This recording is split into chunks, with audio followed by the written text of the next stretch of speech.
नमस्कार मंडळी, मी योगेश देशपांडे आपल्या मराठी हॉरोस्कोप विथ योगेश देशपांडे या चॅनलमध्ये आपल्या सगळ्यांचं सहर्ष स्वागत करीत आहे. या व्हिडिओमध्ये आपण 7 फेब्रुवारी ते 15 फेब्रुवारीपर्यंतचे कर्क, सिंह आणि कन्या राशीचे साप्ताहिक राशी भविष्य पाहू.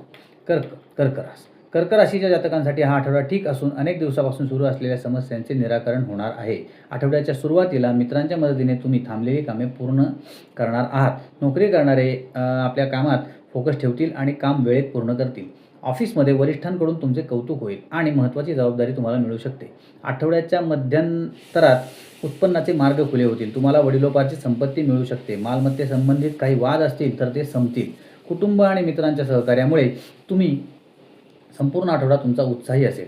आठवड्याच्या उत्तरार्धात तुम्हाला तुमच्या प्रयत्नांचे अप्रत्यक्ष लाभ मिळणार आहेत. जीवनाच्या कोणत्याही क्षेत्रात पदोन्नती किंवा खास यश याची अपेक्षा करत असाल तर ते तुम्हाला या आठवड्यात मिळू शकते. व्यवसाय चांगला असेल. लव्ह लाईफ उत्तम असून नाते अधिक वृद्धिंगत होईल. आहाराकडे दुर्लक्ष करू नये, त्यामुळे तब्येतीवर त्याचे परिणाम होऊ शकतात. जंक फूड खाणे शक्यतो टाळावे. भाग्यशाली अंक 6, रंग काळा.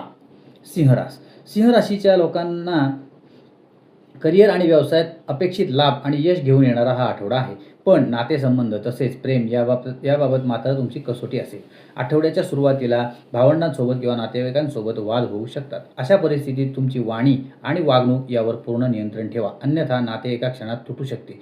जोडीदाराच्या भावनांकडे दुर्लक्ष करू नका. व्यापारी वर्गासाठी आठवड्याचा शेवट अत्यंत चांगला आहे. मोठे प्रोजेक्ट मिळणार आहेत. तसेच व्यापारातील अनेक अडचणी दूर होतील. नोकरदारांनी त्यांच्या वरिष्ठांकडून पूर्ण सहकार्य मिळेल आणि सर्व कामे नीट पार पडतील. नोकरदारांसाठी उत्पन्नाचे अनेक मार्ग खुले होणार आहेत. बँक बॅलन्स वाढेल. आठवड्याच्या शेवटी धार्मिक कार्यासाठी अधिक वेळ देणार आहात. भाग्यशाली अंक 7, रंग निळा. कन्या राशीच्या लोकांसाठी हा आठवडा थोडा चढ उतार असणार आहे. आठवड्याच्या सुरुवातीला तब्येतीच्या समस्या येऊ शकतात, ज्यामुळे तुम्हाला शारीरिक कष्ट होईल आणि तुमच्या कामावरही त्याचा परिणाम पडेल. तुमचा आहार आणि दिनचर्या याकडे कटाक्षाने लक्ष द्या. नोकरी करणाऱ्यांसाठी हा आठवडा थोडा कठीण असू शकतो. कार्यक्षेत्रात तुमचे विरोधक सक्रिय असतील, तसेच कामात अडथळा निर्माण करण्याचाही प्रयत्न करतील.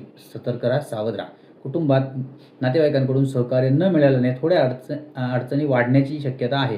आर्थिक दृष्टिकोनातून हा आठवडा सामान्य असेल, पण तरीही आर्थिक मॅनेजमेंट नीट करा, कारण उत्पन्नासोबत खर्चही जास्त होणार आहेत. आठवड्याच्या उत्तरार्धात अचानक मोठा एखादा खर्च येऊ शकतो. तुमचे बजेट थोडे गडबडू शकते. सावध राहा. प्रेमासाठी हा आठवडा अनुकूल असेल. जोडीदारासोबत नाते अधिक दृढ होईल. भाग्यशाली अंक 8, शुभ रंग पांढरा. धन्यवाद.